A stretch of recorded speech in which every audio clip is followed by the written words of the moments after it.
Are you a veteran, first responder, or a person who has PTSD or know someone who does? Well, stay tuned. We have a show for you that you don't want to miss.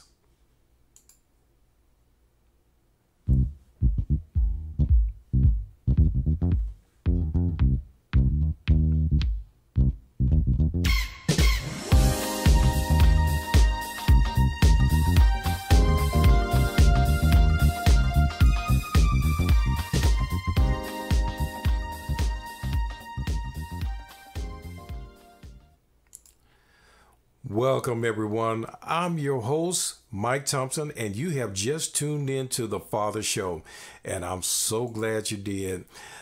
And if you are looking for, let's see, if you're looking for resources, say you need to find someone that's going to help you deal with what we're going to be talking about today, or maybe you're looking for an attorney or a counselor or a program that's going to help you in the situation that you may be in, please go to the Father Show with Mike Thompson and click on resources, and there you will find a list of resources by state, and you can find somebody that's either national or someone that lives in your state or works out of your state, and contact them and get the information you need, and we can go from there.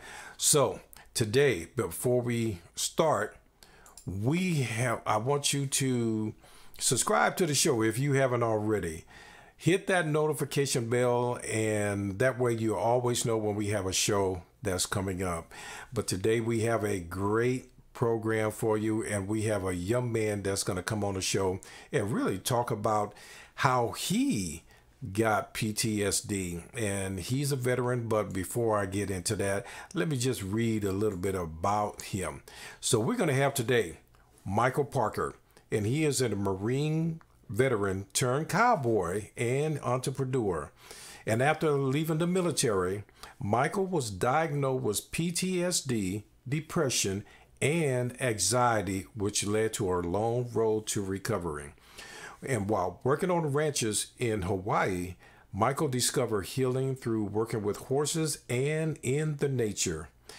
Fueled by the desire to help others overcome their struggles and using the tools that help him, he set out to create a second chance rehabilitation ranch, which just launched its first program, Healing Retreats for Veterans and First Responders. So, ladies and gentlemen, I'm going to let Michael tell a lot more about himself and how did he get to this point and how did he get here. So, ladies and gentlemen, without further ado, please welcome Michael Parker. Hey, Michael, how you doing, man? Hey, Mike, thanks for having me. Man, it's my pleasure. When I saw the information about Second Chance Rehabilitation Ranch, I really wanted to have you on the show because I know we have a lot of veterans that watch the show, and I know I'm not sure about second responders, I sure hope so, but a lot of men, we suffer from PTSD from whatever form, just something dramatic that may have happened to them. And we also have people and men that suffer through depression and anxiety. So I really wanted to have you on since you was, willing to be so open about what you have experienced and what you have gone through. And in my personal opinion, I don't know too many military peoples that have fought in a war that wouldn't have some PTSD. I mean, I would find it very hard for you to be able to live a somewhat of a normal life without getting any kind of deprogramming, to deal with what you have experienced and what you have seen while you were fighting the war. But I don't want to tell the story. You lived it, so I'm going to let you tell the story. Yeah, actually, I was one of those lucky ones that never. So my PTSD actually did not come from combat. I know a lot of veterans who have, and the struggle is it's not an easy struggle dealing with PTSD. Mine comes from a lot of childhood trauma Okay. and sexual trauma. Mm-hmm. So that is where my PTSD comes from. Um, but honestly, I don't think it really matters how you get it. It's definitely a struggle each and every day, and I love to use the analogy. It's like a cup. Everybody's got a different size cup. We don't know how big our cup is until it overflows. Every time you go through something traumatic, you're just pouring more and more in there until it Yeah. overflows. Yeah. And that's what happened to me. And a bunch of events that just piled up until eventually it overflows, and voila, there you are sitting in the hospital. Yeah. Now, you mentioned that the most of your PTSD came from your childhood. Can you tell us a little bit more about what experiences you had while you was growing up? Yeah, it's honestly, uh, it's still something that I'm working on.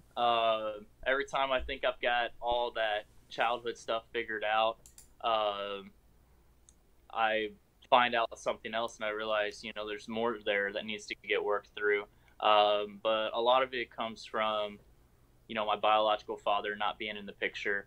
Uh, it wasn't until I started writing my book that I actually figured that out, two and two together, and realized the impact that that had on me.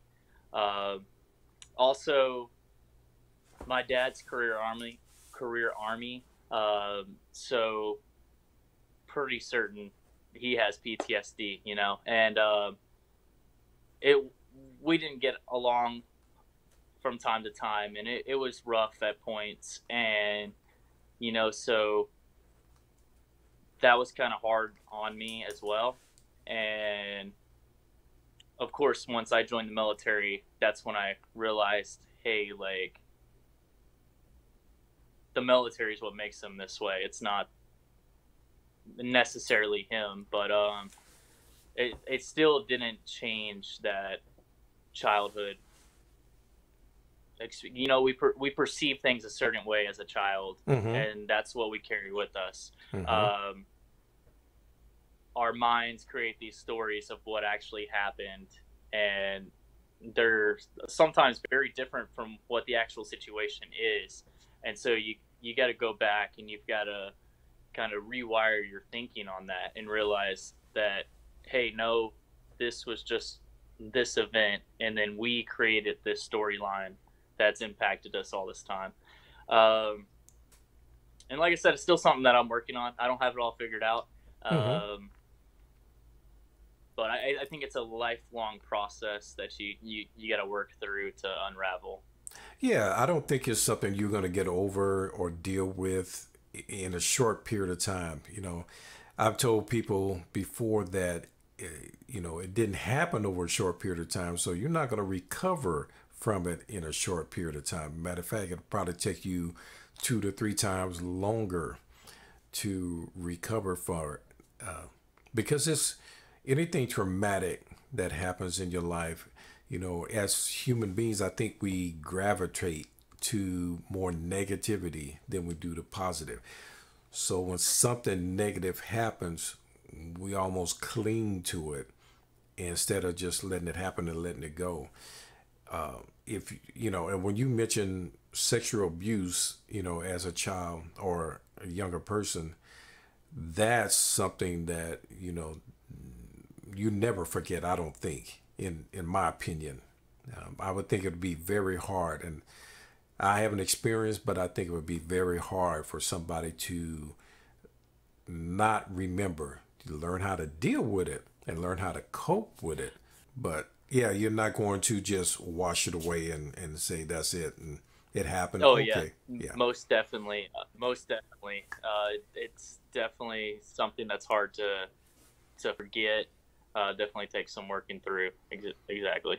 yeah. And I'm proud of it to say that, to know that you're working through it, because I know a lot of men, the last thing we want to do is go to counseling and even admit that we've gone to counseling for whatever that we have experienced in life. So I'm glad to see that, you have taken an initiative to go out and get the help that, you need so that you can live a better life and be the best Michael Parker that you can be. Tell us a little bit more about, your experiences and the things that happened to you growing up. Yeah, I mean, honestly, growing up in a military family has its difficulties. Mm-hmm. Always moving around every couple of years, which led me to be kind of depressed. I definitely had some childhood depression. It took me a while to look at it positively and realize, hey, yeah, my friends move away every couple of years, or I move away every couple of years. But now I have all these great friends across the country and the world, that if I ever needed anything, still to this day, I could call them up and they'd be there for me. Mm-hmm. It took me a while to get into that mindset, but I definitely battled with depression because of that. And on top of that, growing up in at a time of war, like I was 7 years old when 9/11 happened. So from the time I was 7 until now, all I've known is this war in Afghanistan, and I know friends that have lost their life over there. I had friends whose parents didn't make it back, and you even as a kid, like, you deal with that, and I think it carries with you. Mm-hmm. I mean, I was lucky that my dad's still here, but when your best friend's dad doesn't come back, and then they're suffering through that grief, and then you're there with them, so it definitely was just challenging growing up like that. But I think it, in a way, makes you stronger, makes you look at the world a little bit different Yeah. than most people. Yeah, I'm a military brat as well. And yeah, we moved around quite often. And I enjoyed it personally. I think that's one reason I enjoy traveling so much today is because of the experience. But it was hard. And I even tell people I get jealous when I meet people that say, "Oh, I've been knowing him since I was, in kindergarten. And we grew up together." Well, I got none of that because all my friends are gone wherever. So I don't have any of that to fall back on. But I just looked at it like, hey, they don't have the experience that I have of traveling around and seeing other country and other cultures. So, yeah. Yeah, I definitely feel you there. I used to be like jealous of those people that grew up in the same town, had friends their whole life. But then I was like, most of them haven't even traveled very much, and yet I've seen 49 of 50 states and been to like 18 countries. Mm-hmm. Mm-hmm. I've got to experience a lot, and I'm like, am I really jealous of them? Like, I've lived a pretty great life. I've Yeah. gotten to experience things at a very young age that some people spend their whole life trying to experience. So Yeah. Or even die and never experience any of it whatsoever. Because I met a lot of people that have never been out of their state, and it's like, come on, you're kidding me. right. Yeah. As you were growing up, how did the PTSD come from what you experienced as a child? I know you mentioned that, and also what you experienced in the military. I So honestly, I didn't really understand trauma until obviously I was diagnosed with PTSD and everything. They talk about PTSD and that kind of stuff when you're in the military. You get your things, and as a young Marine, you just kind of blow it off. You don't care. You're like, whatever, man. And everybody jokes about PTSD.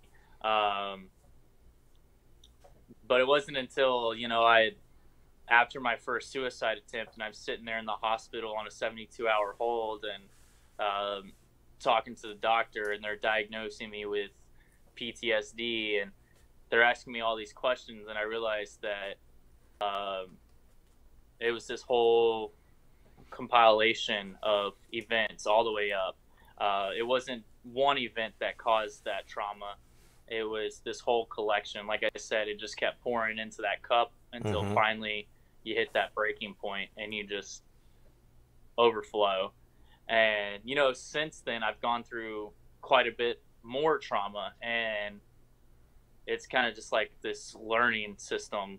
Like, you get some more trauma in there, and then you have to go back to like step 4 and build back up to where you were. And it's just like constantly working and constantly improving. From that point, I wouldn't say it really gets easier every time you add trauma to it, but you just get so familiar with the system and how to work forward. Yeah. That you just kind of know the steps to take, and you're like, okay, we're here.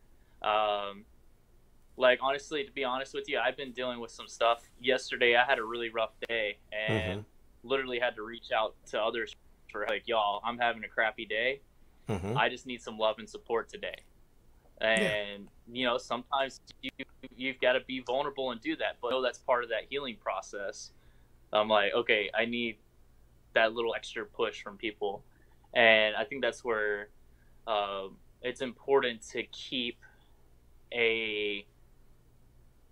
create a tribe, family, a community, and surround yourself with them, of people that are similar minded and that love and support you and are there to uplift you when you need. And, you know, vice versa, you're there to support them as well. I think it's important to have that kind of community and tribe. Now, what were some of the events that led you up to attempting suicide?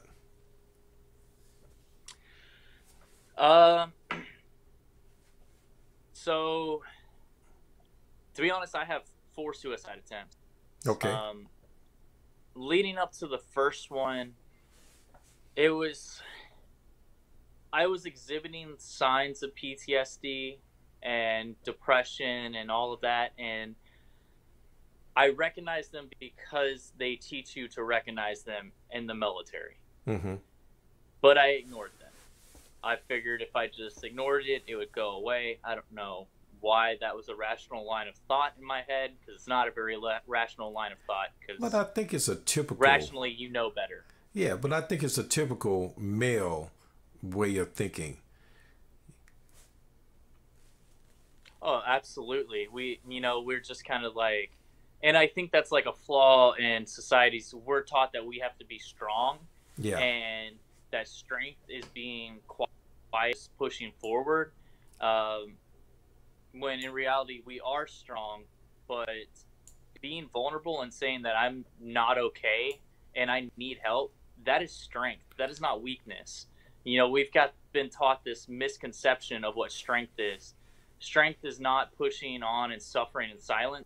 It's just saying, hey, I need help, and reaching out. Yeah. That takes true courage and true strength. And I agree with you. And you're right. Society has pushed that on us and engraved that into us. And I'm glad to hear you say it, because it's something that a lot of men really need to hear. They need to hear that it's okay to reach out. Like you mentioned, you reach out for help. You was having a bad day yesterday and you reached out. Because I had a very good friend of mine that was suffering through depression. Nobody knew. And thank God he didn't commit a suicide, but unfortunately he did die at an early age. And I think a lot of that was from playing in the NFL.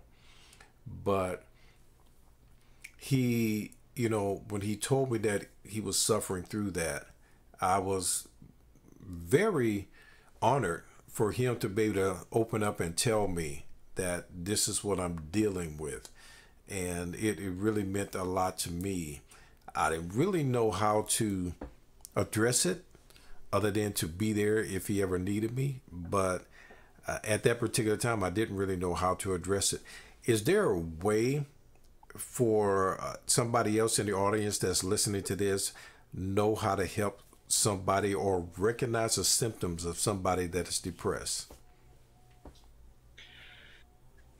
Oh man, that's difficult. I mean, for me personally, before I ever actually attempted suicide, I, was reaching out. I was,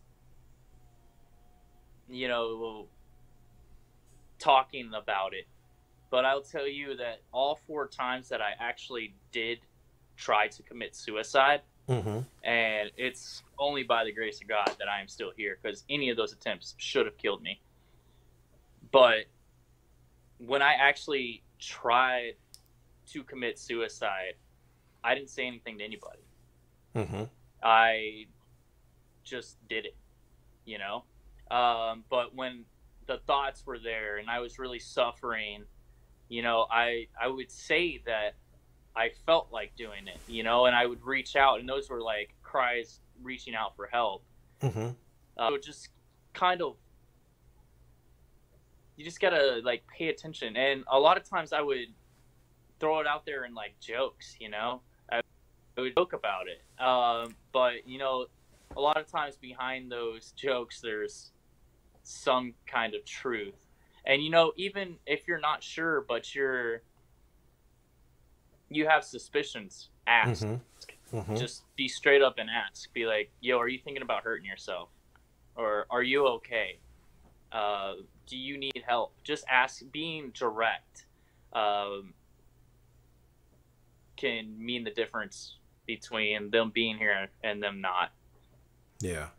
Because I had another friend that actually did commit suicide and nobody knew. I don't think anybody I've talked to out of, that knew him had any clue that he was even thinking about committing suicide. And I think he was over at my house about 2-3 weeks before he did, for dinner. And still, just nothing. And he had to plan it, because the way he did it, it wasn't something that you just, well, I'm gonna pop I got some pills and I'm gonna pop those and go to sleep and that's it. No, he planned this out, maybe for a day or two. I don't know, but it's a shame, and I really want people to understand and kind of recognize any signs that is there that somebody can prevent one of their loved ones or friends to commit suicide. So, and I know it's not like a cookie cutter. You got this sign and that sign and that sign, but I think it's important to, like you said, when you're joking about it, when you somewhat kind of reaching out for help, friends, I don't think we ought to ignore that. We got to be more vigilant and pay attention to it, because I know we're all busy in our own lives, but I think you still got to take the time to pay attention, and I agree with you also that it is not short of being strong when you admit that something is going on in your world and you need help and you need some love and care, somebody to support you if you're not getting that.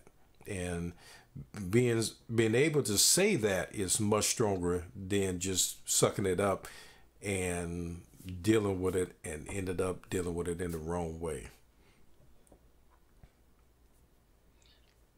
It takes courage to reach out and say that you need help, uh, instead of suffering on in silence. And you're right, it's not a cookie cutter. That's why it's so hard to say, like, how do you know? It really comes with knowing your friends and recognizing their patterns, and like you said, being vigilant. Because if you're you notice that they're acting differently or acting strange, then you can kind of tune in and be like, hey, are you okay? Or, Yeah. what's going on? And you can ask them all those hard questions because you know their habits. But if you're not familiar with what they do, you might be like, oh, yeah, that's normal for them. Yeah. For example, like, up until recently, my family only thought that I had tried committing suicide twice. Mm-hmm. The first time landed me in the hospital, and the second time landed me in jail. Those were the only two reasons they even knew about those attempts. Mm-hmm.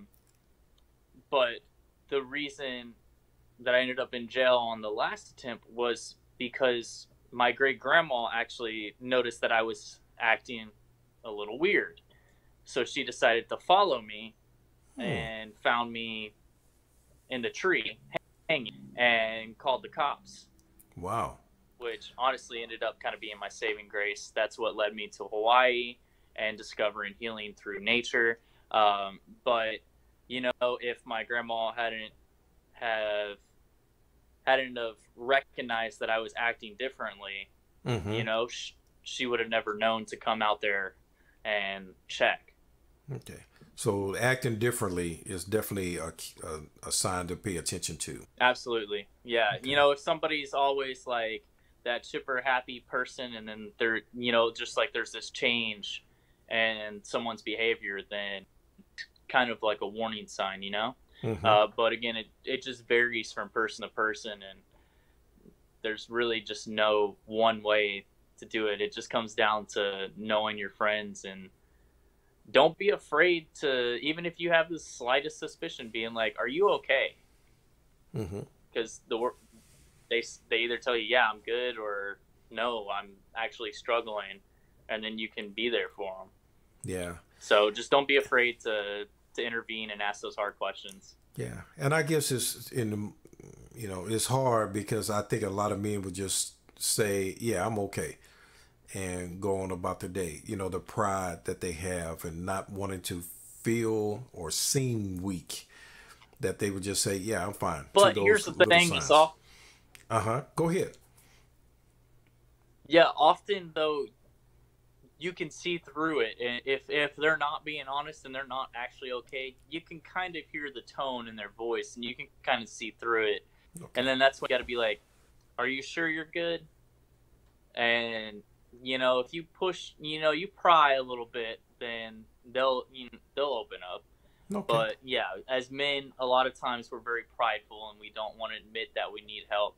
But then that goes back to, guys, like, if you're struggling, it is okay to say that you're struggling. We Mm-hmm. need to change that stereotype that it's not cool to be hurting. Everybody is hurting. Yeah. Well, you're It is human. okay to admit that you're hurting. Yeah. And you're human. You're human. We're all human. And we're all going to have and do have struggles that we're going to go through, through this thing called life. And so it's not going to be like it's a surprise to anybody that you may be struggling with something or having an issue that you need to talk it out, if nothing else. Uh, and that's one of the reasons we even do the show, because I want men to understand that they're not alone, that somebody else out there is going through something similar, just like, maybe even worse than what you're going through. And that's why I really appreciate you coming on the show. So, but tell us a little bit about Second Chance Rehabilitation Ranch. I love saying that because it rhymed. I don't know, did you intended to do that on purpose? It just, honestly, that's just the way it happened. I was like, well, what do we call this thing? And my life has literally been nothing but a whole bunch of second chances, whether it be battling suicide or bouncing back from mistakes that I've made in my life. And it just kind of came to me. Second life is a second chance. Life is about second chances, and Mm-hmm. so Second Chance Rehabilitation Ranch, because we're all about helping rehabilitate people and rehabilitating horses as well. It's just kind of a place for second chances for everybody, and that's what I want to create. And kind of my little motto is every day is a second chance. there's something, Mike, that you've done today that you wish you didn't do, or there's something that you wish you didn't do that you did do, or that you didn't do that you wish you had done. Yep. And I think that each and every day is a new chance for us to be a little bit better than we were yesterday. So that's where the name comes from. Every day is a second chance to just be better than you were yesterday. If God this morning, he's not done with you, you got another chance to be a little bit better than you were. Yeah. But yeah, Second Chance Rehabilitation Ranch, it's just something that kind of came to me. Like I said, I moved out to Hawaii following my fourth suicide attempt and 60 days in jail. Went out there as a start over, and I found my healing through nature, through hiking, kayaking, fishing, snorkeling, and mostly working with horses. I found a lot of healing in my time working with horses. And it was just one of those things. I was a trail guide, so I was always out riding, and it was just so therapeutic for me. And it just kind of hit me on a ride one day. It was like one of those light bulb moments. So I imagine like in the movies, the little light bulb going off above my head. And I was like, yo, if this stuff is so great for me, like how many other people could we help with this? Yeah. And that's kind of where the whole idea was born. Kind of sat on it for 2 years. And it's funny because I was like, yeah, my 5-year plan is to do this ranch, but I didn't do anything about it for 2 years. And then in September of 2019, I found myself unemployed and homeless, and I was trying to find a job. And, I got in contact with a life coach who kind of set me on the entrepreneur journey and started working on building this business and creating Second Chance Ranch and bringing it to life. And here we are 2 years later, finally just launched our first product, our healing retreats. And, it's been an amazing and difficult but amazing journey along the way.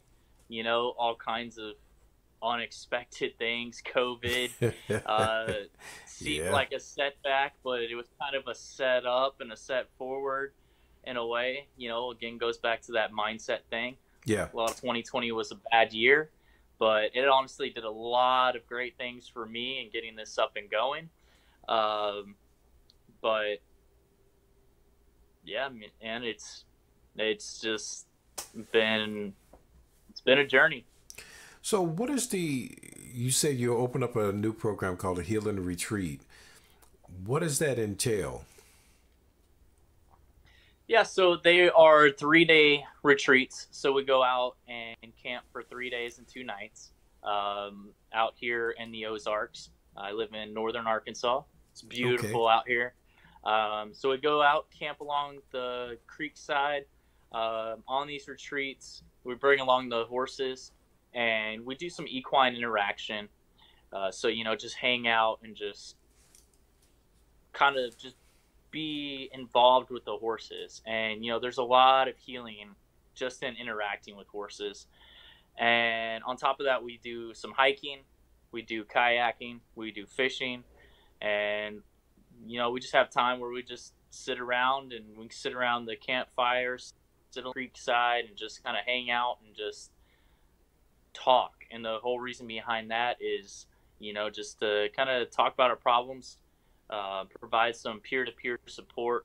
And, it's part of the goal of these retreats is to help connect veterans and first responders so that we can build up that community and they can be there to support each other once they leave our program. At the same time, they're engaging in these different kind of outdoor therapies with the hopes that they find something that they can take with them and incorporate into their life on a regular basis to help them heal through whatever it is they're dealing with. And at the very least, they get 3 days out in nature to just kind of kick back and unwind and just let a load off, which is very important. Now, is this just for men or men and women? Men and women. And like I said, my primary audience is veterans and first responders. But the Okay. nice thing about being for profit is if somebody's not a veteran and they need our help, I can tell them, you can come out. I'm not going to turn you down. If you need our help, I'm here to help. Okay. Now, is there an age where, or what's the youngest that someone can come out?